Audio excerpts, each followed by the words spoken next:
सद्गुरु पैमावली मातोश्री माई यांना प्रथम कृतज्ञपूर्वक वंदन. आणि आपण सर्व सत्साधक सत्श्रोते सर्वांना आदरपूर्वक नमस्कार. आपण जो पहिल्या सेशन मध्ये घेतलेला जो विषय आहे सत्य आणि सत, इथे जरा बऱ्याच लोकांना कठीण वाटतोय, म्हणून बऱ्याच लोकांचे प्रश्न पण यावेत अशी माझी इच्छा होती की शब्दामध्ये गुंतू नका, अर्थ काय सांगतो ते समजून घ्या. लक्षात घ्या, सत्य हा एक शब्द आहे, सत एक दुसरा शब्द आहे. सत्य ह्याचा अर्थ सांगितला, जे वर्तमानात आपल्याला अनुभवता येतं ते सत्य, आणि जे सतत असतं ते सत. म्हणजे आणखी स्पष्ट केलं तर, म्हणून एक उदाहरण घेतलं की स्वप्नामध्ये दिसणारं स्वप्न जागृतीत ते असत्य आहे. स्वप्नात काही घडलं म्हणजे जागृतीत तसंच केलं पाहिजे असं काही नसतं, तो एक अनुभव आला. म्हणजे स्वप्नामध्ये स्वप्नावस्थेत ते सत्य होतं, कारण ते अनुभवलंय, वर्तमानात अनुभवलं, त्यावेळेला तो वर्तमान होता. तिथून जागा झाला माणूस आणि त्याने जर बघितलं तर त्याचं स्वप्न होतं. मग स्वप्न होतं त्यावेळेला ते अनुभवलं, त्याच्या भावना बिवना काय निर्माण झाला ते सगळं झालं. पण तेच आता जागृतीमध्ये ते सत्य नाही. जागृतीमध्ये दिसतं का? परत नाही दिसत. म्हणजे सत्य म्हणजे वर्तमान क्षणी जे आपण अनुभवतो, म्हणजे असा ज्याचा अनुभव येतो त्याला आपण सत्य म्हटलं. म्हणजे आता स्वप्न अवस्थेत सत्य होतं, पण जागृतीमध्ये ते सत्य राहत नाही. कळलं ना?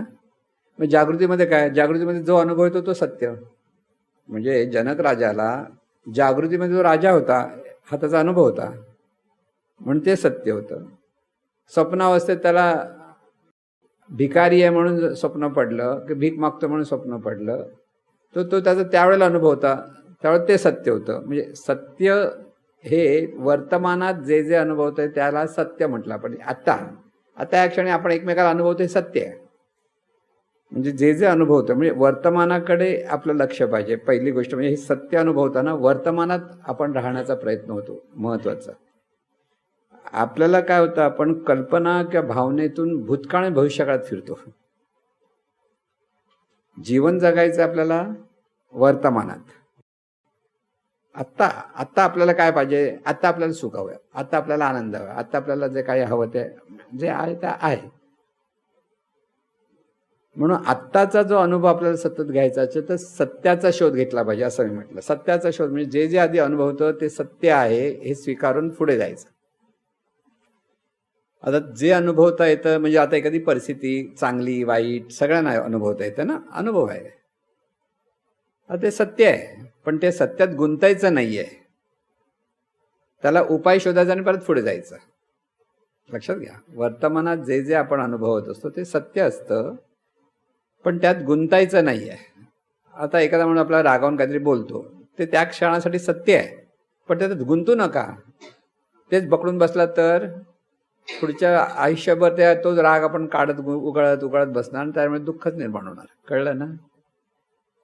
पण त्याने रागवलं सत्य आहे, पण सत्य आहे म्हणून त्यात अडकायचं नाही. आपल्याला सत्याकडून सतकडे जायचंय, हे लक्षात घ्या.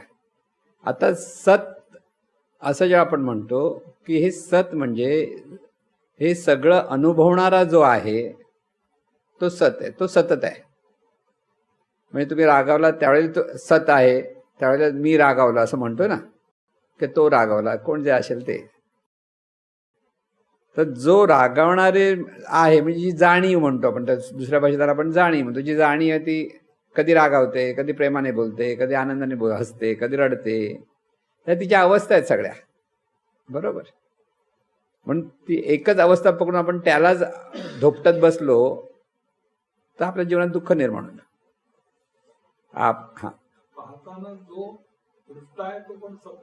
तो सत आहे. दृष्टा हा सत आहे आणि दृश्य हे सत्य आहे. दृष्टाने दृश्य म्हणजे अनुभवला ते सत्य आहे. दृश्य आहे बाबा, इथे झाड पाहिलं, हे पाहतोय. ह्या क्षणी जे पाहतो आहोत ते दृश्य, हे सत्य. लक्षात आलं? कल्पनेने नाही पाहायचं. इथे महत्त्वाचा मुद्दा काय, आपण काल्पनिक गोष्टीत बऱ्याच वेळेला अडकलेलो आहोत. आता महाकुंभाच्या बाबतीत मी आता बोलू नये, पण बोलावं असं वाटतं का, अघोरी आहेत, असे त्यांच्याकडे चमत्कार होतात, प्रत्यक्ष कोणी पाहिलेले नाही, आणि आपण ते यूट्यूबवर ऐकतो, ह्याच्यावर ऐकतो, आणि आपण कल्पना करतो अघोरी असे करतात, तसे करतात, भयंकर आहेत, चांगले आहेत, वाईट आहेत, सगळं लिहिलेलं आहे. आणि आपलं विचार कुठे होतं, त्या चिंतनात उगीच अडकलेलो असतो. त्याचं काय कारण आहे का आपल्याला? काय नाही. असतील चमत्कार करावं का न करू, आपल्याला त्याच्यात काय, आपण त्यांना बघितलेलं नाही, चमत्कार आपण बघितलेला नाही, आपण काय केलं नाही, दुसरा सांगतो म्हणून आपण परत त्याचा घोळ घालतो, आणखी तिसऱ्याला सांगतो, घोळवतो ना. मग परत युट्यूबवर जरासा जागा, युट्यूबवर काय नुसते फ्लॅश करतात, आणि काय काय काय त्यांना काय, त्यांचा माल विकायचा आहे, कळलं ना, त्यांचा हेतू वेगळा. काहीच फरक पडत, आणि त्या तरी पण लोक ते धावतात ना. गाड्या जाम झाल्या होत्या तिथे, ट्रॅफिक जाम झालं, हे जाम झालं, सगळं ऐकतं. पण मी किती लोकांना उत्सुकता कसली, कल्पनेची. मी नेहमी म्हटलं की गंगा नदीत काय त्या दिवशी, म्हणजे आपले सद्गुरू सांगतात ते सांगतो, महाकुंभाच्या दिवशी सगळं पवित्र होणार आहे का? गंगा नदी चांगलीच आहे, त्याबद्दल आपल्याला काही प्रश्नच नाही. आहे, वाहते, युगानुयुग वाहते, हे सत्य आहे. गंगा नदी सत्य आहे, कळलं ना. पण लोक ज्या कल्पनेतून कल्पनेतून अंधश्रद्धा निर्माण होते, आणि अंधश्रद्धेतून सगळं करतो. आपण आपल्या जीवनात पण बऱ्याच वेळा आपण अंधश्रद्धेतून बऱ्याच गोष्टी करतो. इथे सत्य काय हे आपल्याला अनुभवाला आलं पाहिजे. म्हणजे दुसऱ्यांनी सांगितलं म्हणून मी अनुभवलं असं नव्हे, मला स्वतःला अनुभवायचं आहे. ही सवय जेव्हा आपल्याला लागेल जाणीवेला की सत्य काय, तेव्हा जाणीवेला स्वतःची अनुभूती यायला लागेल की ते सत्य आहे. सत्य आणि सत मधला फरक सांगतो मी तुम्हाला. मी हा सत आहे, मी म्हणतो ना आपण, ती मुळात जाणीव आहे, ती खरी सत आहे. कारण ती सतत जाणते, आणि ती कधी नाही असं नाही. तुम्ही 5 वर्षे असताना सुद्धा मी म्हणत होतात, 25 वर्षी पण मी म्हणत होतात, 30व्या वर्षी पण मी, आज 60-70 वर्ष झालं तरी मी बदलला का? मी सतत आहे, म्हणजे तो मी सत आहे. लक्षात घ्या. स्वतःच्या जीवनाच्या अंगाने बघा, मी 10व्या वर्षी पण मीच म्हणत होतो मला स्वतःला. शरीरात बदल झाला, शरीरात ज्ञानात बदल झाला, आजूबाजूच्या वातावरणात बदल झाला. आपण जे काम करत होतो नंतर परत आपण रिटायर्ड झालो म्हटलं तर ते बदललं, सगळं बदललंय. म्हणजे जे सत्य अनुभवत होते ते बदलत होतं सगळं. शरीर पण बदलत आहे आणि सगळी आजूबाजूची परिस्थिती पण बदलते. पण मी मात्र बदललेला नाही. मी आहे तो आहेच, कळलं? मी आहे हा सत आहे. आणि मी म्हणालो की तुम्हाला की श्वास जाणताना किंवा एखादं गाणं ऐकताना, गाणं, श्वास हे सत्य आहे, अनुभवत आहे ना, सत्य आहे. पण तो अनुभवतो कुठे, अनुभवतोय कुठे हे लक्षात घ्या. हा जो अनुभव येतो तो अनुभवचं शेवटी आपण काय सांगतो, मी पाहिलं, मी बोलतो, मी ऐकलं असं आपण म्हणतो ना. बरोबर, मी ऐकलं म्हणताना कुठे हात दाखवतो परत आपण, इथे हात जातो परत. हे कळत न कळत हे जाणण्याचं जे केंद्र आहे, म्हणजे हे केंद्र म्हटलं मी, अनाहत केंद्र म्हणतो आपण त्याला. ही जाणीवेची प्रगटीकरण करण्याची केंद्र आहेत, नर्व सिस्टम आहे ती. तिचं ज्याला आपण इडा पिंगळा वगैरे बरी नावं वगैरे तेवढा खोल जायचं नाही आपल्याला. फक्त ती इथे ही जी केंद्र आहेत तिथे केंद्र. म्हणून भीती वाटली की पोटात गोळा आला म्हणजे काय, तर ते त्या केंद्राकडनं ती जाणलं गेलं, एकदम पोटात छाती धडकन बसली, धडधडलं, हे सगळं जे आपल्याला होतं ती तिथे अनुभव आहे, ती जाणीवेचा अनुभव आहे. तो किती जाणीव तिचा अनुभव होते. धडधडतं म्हणजे कळतं आपल्याला, म्हणून म्हणतो अरे धडधडत आहे. अरे धडधडतं म्हणजे आता भीतीने घाबरला तर माणूस कशी त्याची प्रतिक्रिया होते. आणि त्यावेळेला त्याला त्याचं केंद्र कुठे, तो स्वतःकडे कुठे स्वतःला जपायचा प्रयत्न करतो. ह्या सगळ्यातून आपल्याला ही जाणीव कशी कार्यरत आहे हे कळतं. कळलं मी काय म्हणतो? म्हणजे आपणच, जाणीव म्हणजे कोण आहे, आपण म्हणजे नुसतं शरीर म्हणून आपण नाही. शरीर हा आपण हे सत्य आहे, जोपर्यंत आहे तोपर्यंत सत्य आहे, जेव्हा जाईल तेव्हा जाईल, कळलं ना. पण त्या शरीरातून हे जे अनुभव घेणारं तत्व जे आहे ते सत आहे. त्याचा अनुभव घेण्यासाठी तुम्हाला सत्याची कास धरावी लागते, कारण सत्य काय, समोर काय आहे, सत्य आहे. मग हे सत्य कोण कोण जाणतं? जिथे अनुभवला आला तो सत आहे ते जाणतं. लक्षात? ही जाणीव जाणते असं आपण म्हणतो की नाही. मग ही जाणीव जी जाणते ती सत आहे, आणि इतर गोष्टी ज्या आहेत त्या सत्य आहेत. असत्य आपण म्हणत नाही, त्याला सत्य आहे, कारण जीवन त्या सगळ्यात सत्य आहे म्हणतो. सत्यम शिवम सुंदरम आहे सगळं, कारण ते सगळं चैतन्यच आहे. दुसऱ्या बाजूला फक्त जाणण्याच्या प्रक्रियेमध्ये की जाणीव म्हणून जे आपण म्हणतो ती आता सतत आहे, ती कधी नाही अशी होणार नाही. प्रत्येकाच्या देहातून जी जाणीव आहे ती सत आहे, सतत जाणते ती, आणि सतत जाणते म्हणून ती सत आहे, आणि सतत तिचं अस्तित्व आहे म्हणून ती सत आहे. ती कधी नाही अशी कधी होऊ शकत नाही.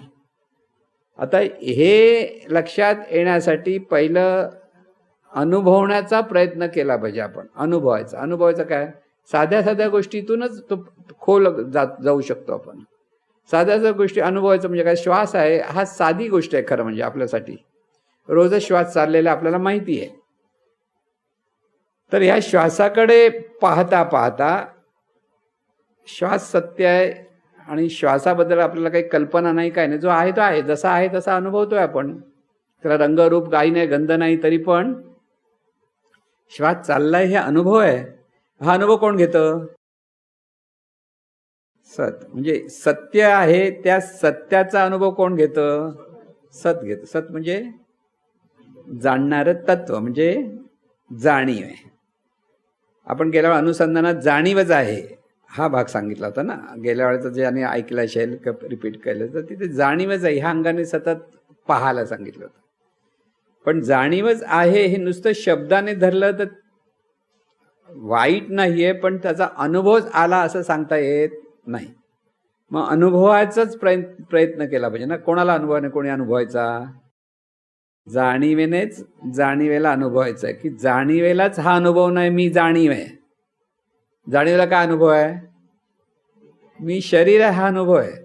मी शरीर आहे हे जाणीवेचा अनुभव आहे. पण तो जाणीवेचा मी शरीर आहे हा अनुभव तितकासा बरोबर नाही, कारण त्या अनुभवामुळे ती गडबड करते आता सगळं. कळलं? तिथे जाणीवच आहे हा 100% अनुभव असला पाहिजे. 100%. थोडा पण इकडे तिकडे नाही, थोडंसं कमी जास्त काय चालत नाही. ते जाणीवच आहेस असं जे आपण म्हणतो तो निश्चय बसला, तू जाणीवच आहेस. प्रत्येक कृती करता तू जाणीव, पण प्रत्येक कृती जाणीवच आहे हे अनुभवात घेतलं तर जास्त होतं. म्हणून श्वासाला पाहत राहा, श्वासाला अनुभवणं. श्वास आहे हे सत्य आहे एका बाजून, ती काही कल्पना नाही. त्या कल्पना आणि सत्य वस्तू ह्यातला फरक करायला आपण सत्य काय ते सांगतोय, कल्पना नाही. इथे प्रकाश आहे, कल्पना आहे का? नाही, सत्य आहे. हे कोण जाणतं? ती जाणीव जी आहे ती सत आहे, ती जाणते. आणि ती जाणते, ती जाणते कशी? मी जाणते म्हणते ना. आपण प्रत्येकजण काय म्हणतो? मी जाणतो, मी पाहतोय, की मी ऐकतोय, की मी बोलतोय. ही सगळं जाणणं कोण सांगतंय? ही जाणीव सांगते. मग ह्या जाणीवेला आपण शरीरापेक्षा वेगळे आहेत हे कळणार कसं?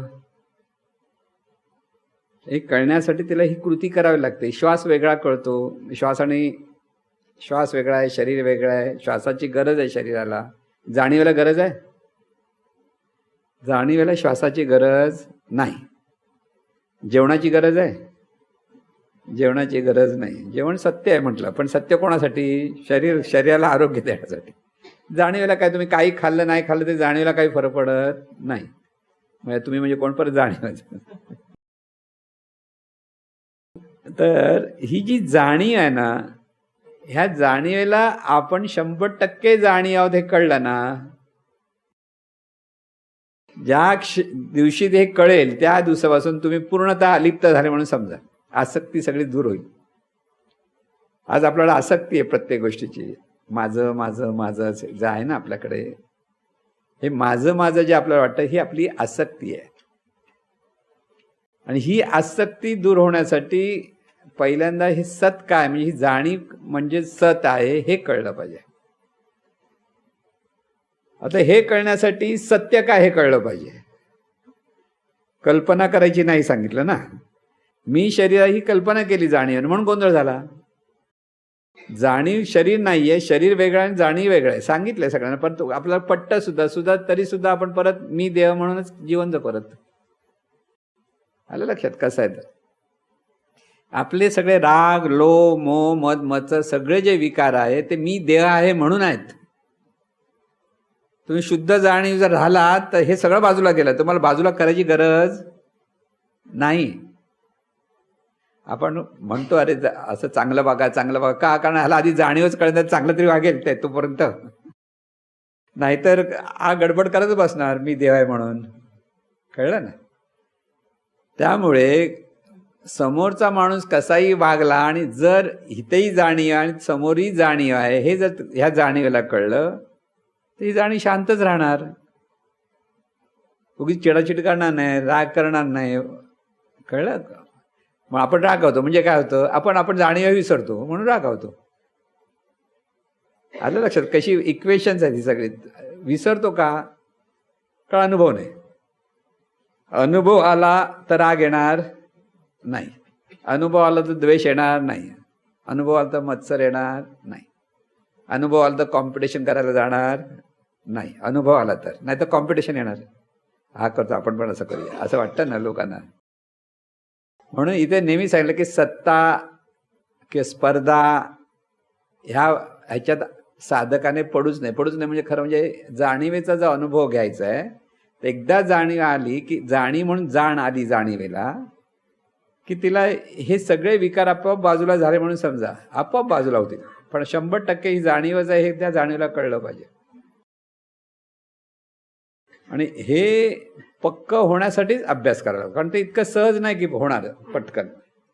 कारण देहभाव चिवट आहे, अतिशय चिवट आहे, छुट्टा नाही असं काय ते म्हणतात ना, ॲडव्हर्टाइजमेंट येतं ना फेविकॉलची.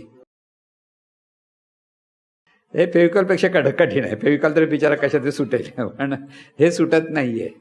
पण त्यासाठी हा एकच उपाय आहे. उपाय काय, सगळं जे जे दिसतं ते जे सत्य आहे ते ह्या वर्तमानासाठी सत्य आहे. म्हणून त्याच्याबद्दल आपल्याला कसली शंका घ्यायची ना. अनुभव आला ना, घेतला आहे बाबा चालेल, त्याच्याबद्दल आपल्याला काय बोलायची गरज आहे. पण तिथे ते केल्यानंतर हे जाणणारं तत्व ते आहे, ते जाणतंय ते सत आहे. म्हणजे सत्याची जाण घेता घेता जाणणारा लक्षात यायला लागतो. तो असतोच आपल्या लक्षात, पण ते पटकन आपल्या लक्षात येत नाही. कोणतंही गाणं ऐका, कोणतीही कृती करा आणि तुम्हाला विचारलं काय करत ना, मी हे करतो, सरळ उत्तर आहे ना आपल्याला. मी गाणं ऐकतो का, मी चहा बनवतो का, मी असं केलं, मी तसं केलं, असं जे सतत सांगतो त्यावेळेला तिथे देहभावातून मी म्हणतो म्हणून गोंधळ आहे. पण ती म्हणणारी जाणीवच आहे, देह तर म्हणतच नाही. देह काहीच बोलत नाही, देहाच्या द्वारे ती जाणीव बोलते. आणि देहाच्या द्वारे जाणीव होते, त्यांनी ती कल्पना केली की मी देह आहे म्हणून कल्पना बाजूला करा म्हटलं. कल्पना बाजूला करण्यासाठी काय करावं लागेल, सत्य काय हे पाहायला लागेल. कळलं. सत आणि सत्याचा जो अर्थ आहे तो समजून घ्या की जे जे अनुभवाला येतं ते सगळं सत्य आहे. सगळं जे दिसतं ते सगळं सत्य आहे. कशासाठी, आत्ता जे करशील तेव्हासाठी. एकदा गौतम बुद्धाकडे एक ग्रस्त गेले, व्यापारी होते, आणि त्याची दोन्ही मुलं गौतम बुद्धांकडे येऊन बसायची.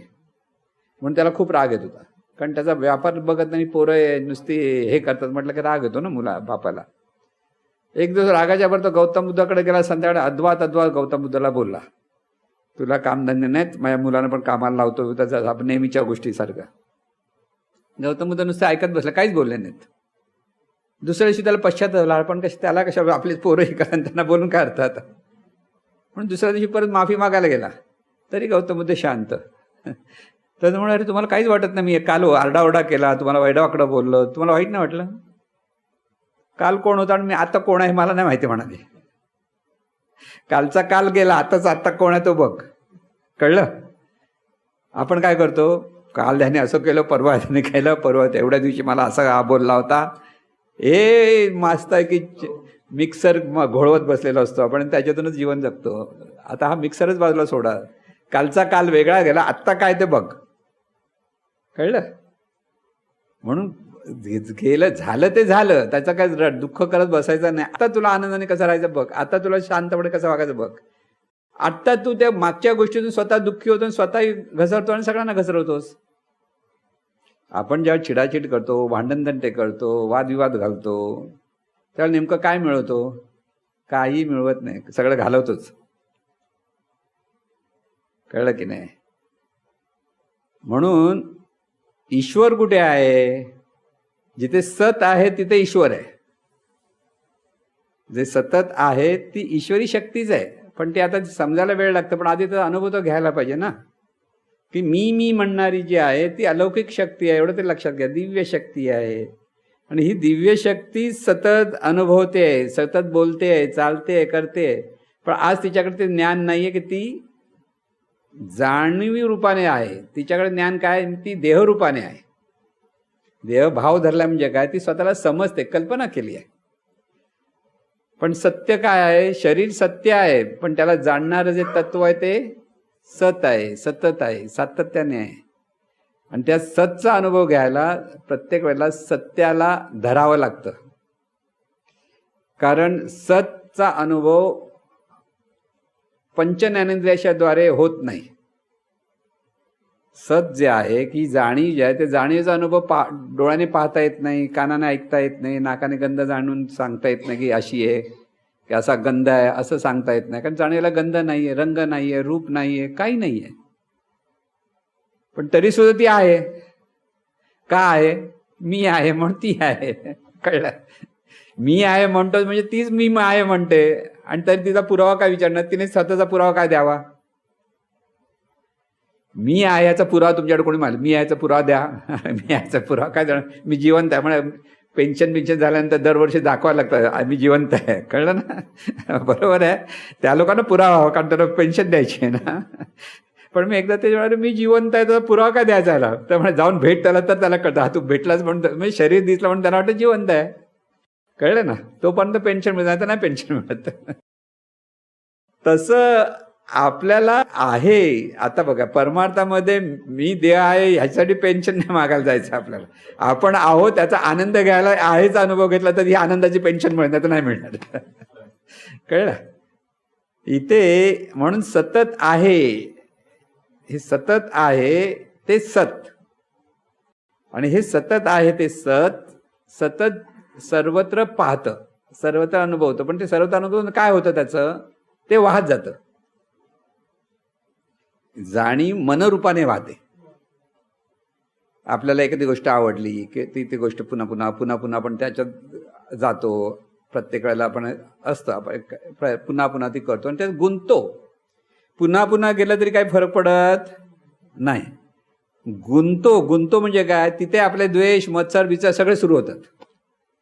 आपल्या ताब्यात घ्यायला जातो आपण सगळ्यांना.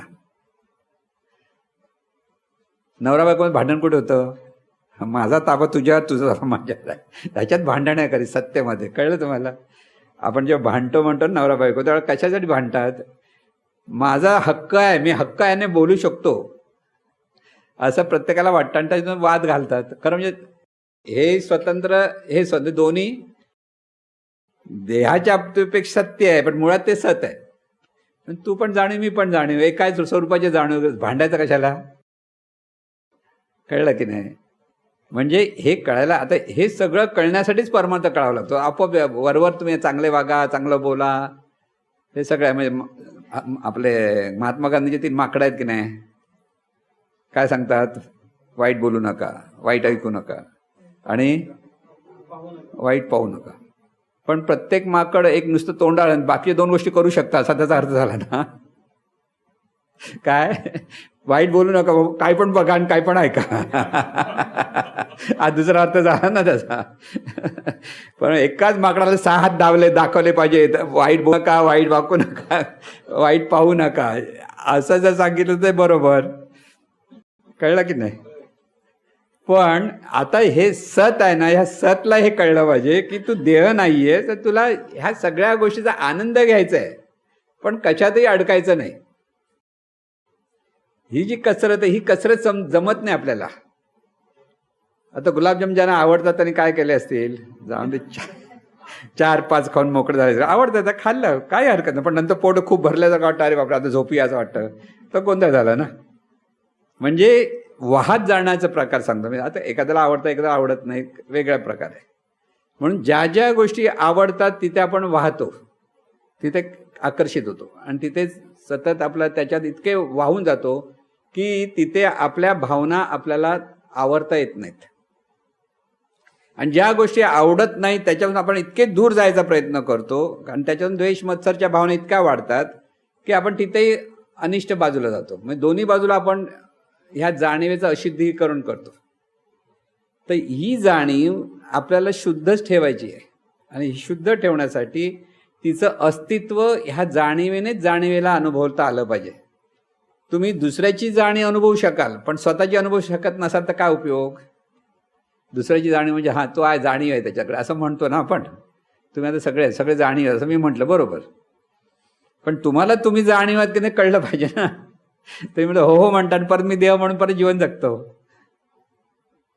आलं लक्षात मी काय म्हणतो. म्हणजे किती आपल्याकडेच किती गोंधळ होतो जीवनामध्ये. आपण किती जीवनात दोन्ही बाजूने कधी कधी थोडं थोडं कळल्यासारखं वाटलं तर कधी कधी जाणीव म्हणून चूप बसतो आणि कधी कधी देवभावातून भांडायला पण तयार होतो ना.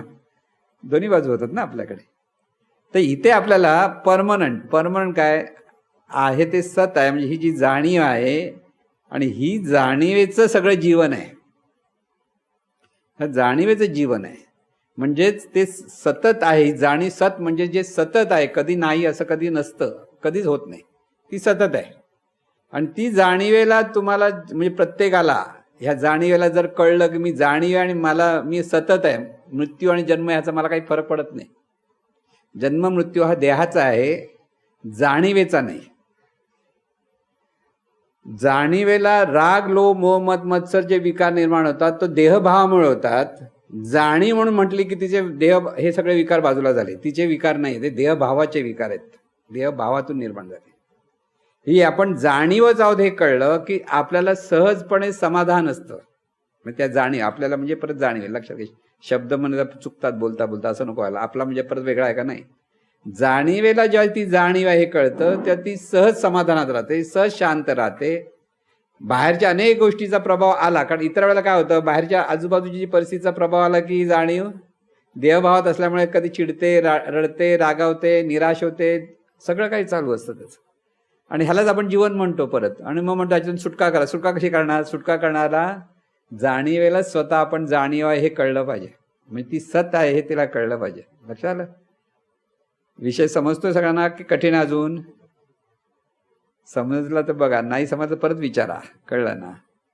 म्हणून आपलं हे जीवन जे आपण म्हणतो हे जीवन कोणाचं आहे. जाणीवेचं. झोपेत विचारलं तर तुम्हाला उत्तर देता आलं पाहिजे जाणीवेचं आहे. कळलं ना. इतकं डोक्यात भरलं पाहिजे स्वतःला असं, तेव्हा ते कुठेतरी तिकडे वळायला लागेल. आता विचारल्यानंतर जाणीवेचं म्हणतो आणि नाही विचारलं तर काय करतो, मी देव म्हणून चालतो परत.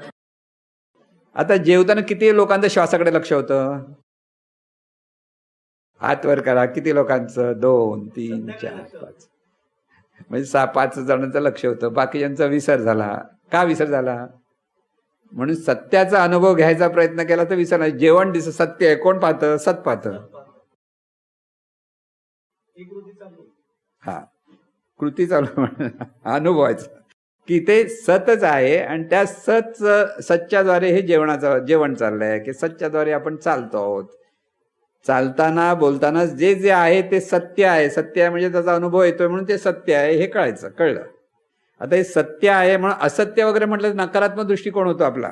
लक्षात घ्या. कोणतीही गोष्ट असत्य म्हटलं ना दिसण्याच्या अंगाने. आता झाडाला तुम्ही असत्य आहे असं म्हटलं तर काय होईल. चुकीचं होईल. जे आहे ते आहे, त्याला तुम्ही कशाला नाही म्हणायचं. कळलं. आणि जिथे जिथे सत्य म्हणजे जिथे दृश्य असतं ना तिथे ते तत्व पण असतं. प्रत्येक मनुष्याच्या ठिकाणी शरीर हे सत्य म्हटलं तरी ते जाणीव आहे ते सत आहेच तिथे. पशु पक्ष्यांच्या ठिकाणी आहे, सगळीकडे आहे. म्हणजे प्रत्येक निर्मितीमध्ये जाणीव ही असतेच. हा जो बोध आहे ना त्या बोधातून आपल्याला लक्षात घेता येईल की कसं आपलं जीवन आहे. म्हणजे जीवनाचा अंगाने आपण पाहतोय जीवन कसं आपण जगतो आहोत. ही जाणीवेचं जीवन कसं चाललं आहे ही बेस आहे ना आपला पक्का झाला पाहिजे की ही जाणीवच आहे. आणि जाणीवेचं. आता इथे आपण प्रपंचात असल्यामुळे बघा, महाराज काय म्हणतात नेहमी, संन्यास घेणारे ना पलायनवादी आहेत आणि प्रपंचात राहून जे करतात ते पक्के शूर आहेत. का? लढाई करतात, लढाई करून करून स्वतःला अनुभवायचा प्रयत्न करतात. जे साधक, सगळे नाही, जे साधक आहेत प्रपंच आहेत. म्हणजे आपल्या महाराजांनी प्रपंच केला ना, पण शूरवीरासारखा, कारण तिथे त्यांनी ते साधलं, कळलं की नाही. आता हे प्रपंचाच्या कटकटी नको म्हणून पळतात ते संन्यासी असतात, त्याला म्हणतात पलायनवाद करतात. की त्यांना या कटकटीच नको म्हणतात, नाही नको ना, आपला नवरा बायको काय भानगडी नको, चला आपण आपलं गाव बसलं तर बरं, असं बऱ्याच लोकांचा समज असतो. तर इथे आपल्याला हे सगळं जे आहे ते भानगड काहीच नाही, हे सगळं सत्य आहे. त्या सत्यापासून लांब जायची काही गरज नाही. फक्त त्या सत्यात म्हणजे त्या दृश्यात राहून आपल्याला ही जाणीवेचं जीवन चाललंय हे एवढंच लक्षात ठेवायचं. जाणीवेच. आणि जाणीवेला म्हटल्यानंतर देहभावातून आपल्याला लोकांनी मान द्यावा, लोकांनी आपल्याला कौतुक करावं, कोणी आपल्याबद्दल बोललं तर आपल्याला वाईट वाटतं, राग येतो, हे सगळं कशाच्या अपेक्षित आहे? देहभावाच्या अपेक्षित आहे. लक्षात घ्या. स्पर्धा आपण करतो की अमुक तमुक असा बोलला तसा बोलला, माणसाला प्रत्येक काळी लोकांच्या वाईट वाटणं, भावना उद्दीपन. खरं म्हणजे इथे लक्षात काय घ्यायचं, अरे बोलणाऱ्याला माहीत नाही आपण कोण आहोत. कधी कधी अहंकार म्हणतो, तू कोण, आम्ही कोण आहे माहिती आहे का तुला, असा भाग आहे. पण खरं सत्य होतं, तू माहिती आहे का तुला आम्ही कोण आहे, मी कोण आहे माहिती आहे का, असं विचारलं पाहिजे. मी जाणीव आहे, तू कोणाला बोलतो. हे खरी वस्तुस्थिती. पण इथे आपल्याला स्वतःला हे लक्षात ठेवलं, तो बोलतो देहाला बोलतोय. एखाद्या चित्राकडे बोलून एखादा माणूस काहीतरी वेडवाकडा आरडाओरडा करतोय, काय फरक पडेल का? तुमच्याच फोटोकडे बोलतोय, फोटो लावलाय तुमचा समजा, आणि फोटोला बघून आरडाओरडा करतोय, काहीतरी वेडाकडे शिव्या घालतोय. ते पण काय वेडा आहे, कुठे बघून बोलतोय मी इथे, आणि तो त्याला शिव्या घालतोय ना. तसंच या शरीराकडे पाहून जर कोणतरी काय बोलत असेल, मनात काय म्हणायचं, वेडा आहे. जाणीव आहे ना, जाणीवेला जर ओळखतच नाहीये, हे जर ज्ञान झालं तर तुम्हाला राग येईल. पण येतो ना राग. येतो राग का? सुटत नाही ना. मी शरीर आहे हे सुटत नाही, मी देह आहे, हाच भाव इतका घट्ट आहे ना, तो सुटला पाहिजे. म्हणजे चिकट कुठे आहे आणि तिथे सुटायचं कुठे हे कळलं पाहिजे. आपण चिकटलेलो आहे देहभावात, देहाला चिकटलोय, ते तिथे देहभाव आहे. देहाला चिटकून आहोत ते आपलं 100% ते सत्य आहे. पण त्याच्यातून जो देहभाव निर्माण झाला ना, तो बाजूला करायचा, देहाला बाजूला करायचं नाही. देह आहे, पवित्र आहे, मंगलमय आहे, सगळं चांगलं आहे. जे जे परमेश्वरातून निर्माण झालं ते ते सर्व सुंदरच आहे म्हणायचं. तिथे ती शक्तीतून निर्माण झालंय. म्हणून परमेश्वर पण कळला पाहिजे, सगळं कळलं पाहिजे, असं जे आपण सतत सांगत असतो ना, तर तिथे हे साधनेच्या, म्हणून सतत बघा, आता ऐकताना पण किती लोकांचं श्वासाकडे लक्ष आहे. श्वास लक्षात घेऊन ऐका. प्रॅक्टिस केली तरच कळणार. म्हणजे आता ही पण साधनाच आहे. एका बाजूला श्रवण भक्ती आणि दुसऱ्याच बाजूला श्वासाच्या द्वारे श्वासाकडे लक्ष दिलं. लक्ष कोणाचं असतं? जाणीवेचं. एकदा लक्षात घ्यायला लागलं की जाणीव लक्षात येते. सगळं लक्षात घ्यायला लागलात ना, कार्य कोणाचं आहे? जाणीवेचं. हा श्वास चाललाय, श्वास चाललाय, लक्षात घेतला तर कोण लक्षात घेतं? शेवटी जाणीव घेते.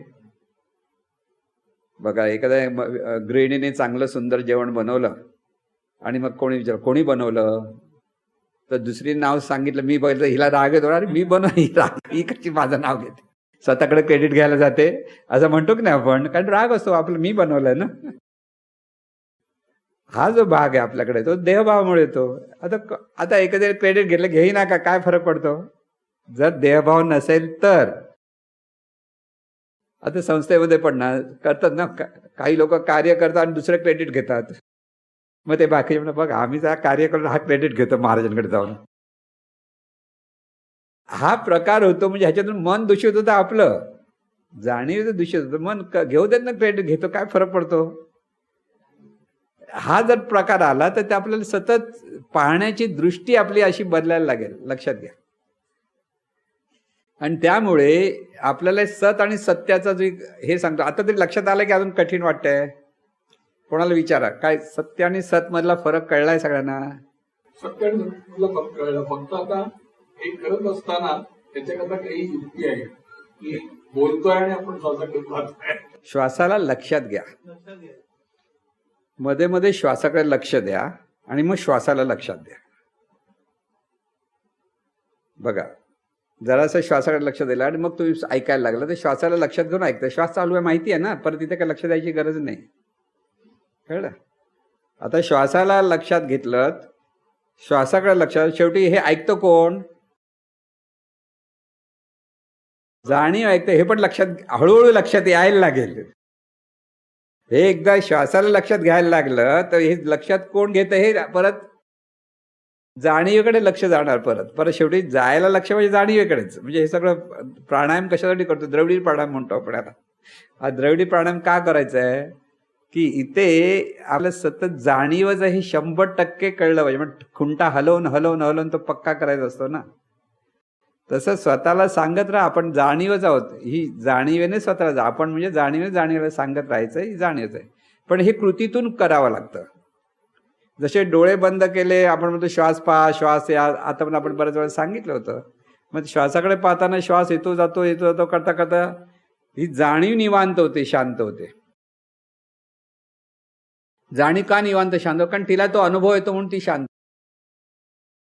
तिला स्वतःचा अनुभव येतो. ती शब्दाने तुम्हाला सांगू न सांगू, पण ती स्वतःच निवांत होते.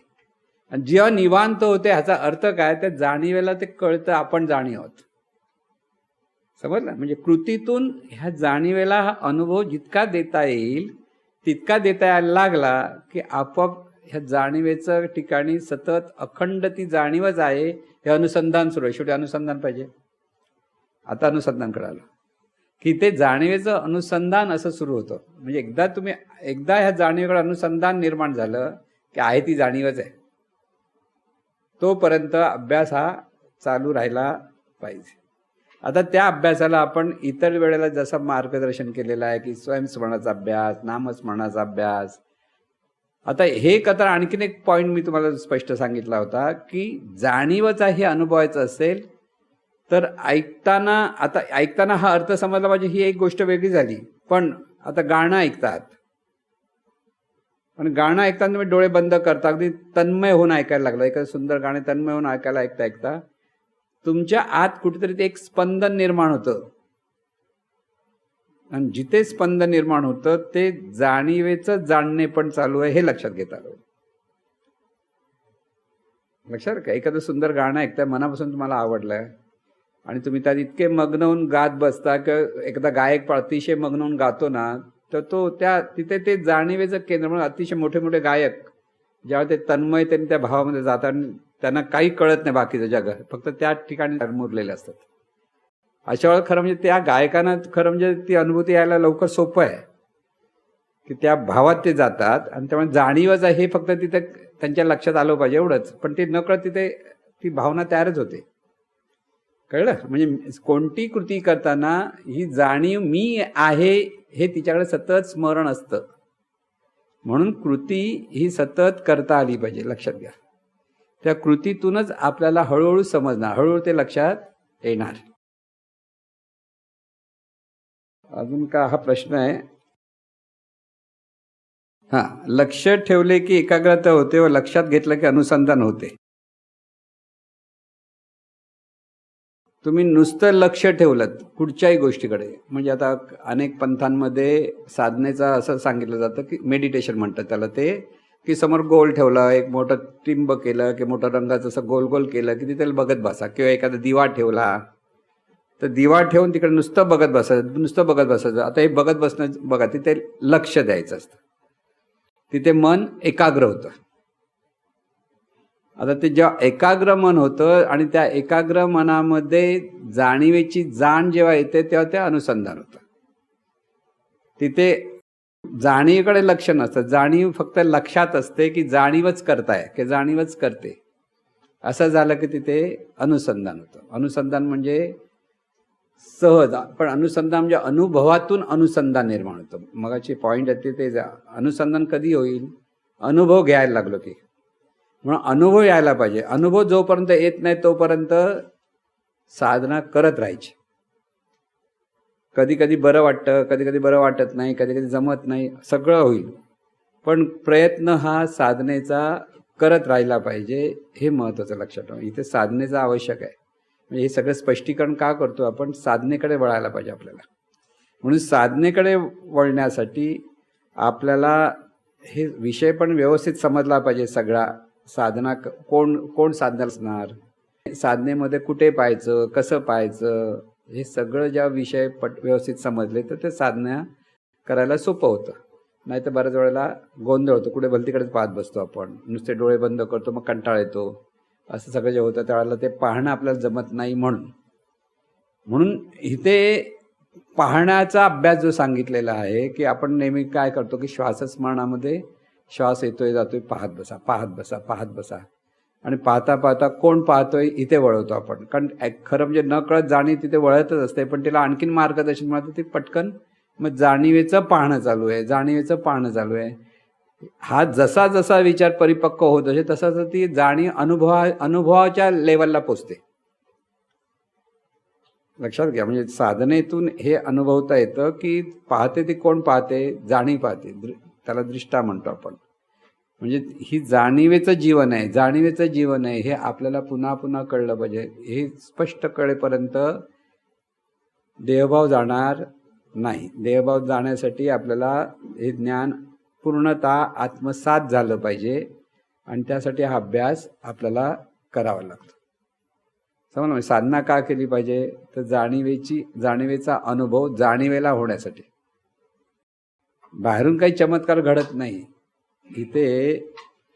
म्हणून श्वासाकडे पाहता पाहता आपण सांगतो मग देहाला अनुभवायचा प्रयत्न करा, देहाचं भान घ्या. मग पायाला जाणा, कमरेला जाणा, पाठीला. म्हणजे इथे काय होतं, जाणीवेला प्रत्येक गोष्टीकडे जाणायला लावतो आपण.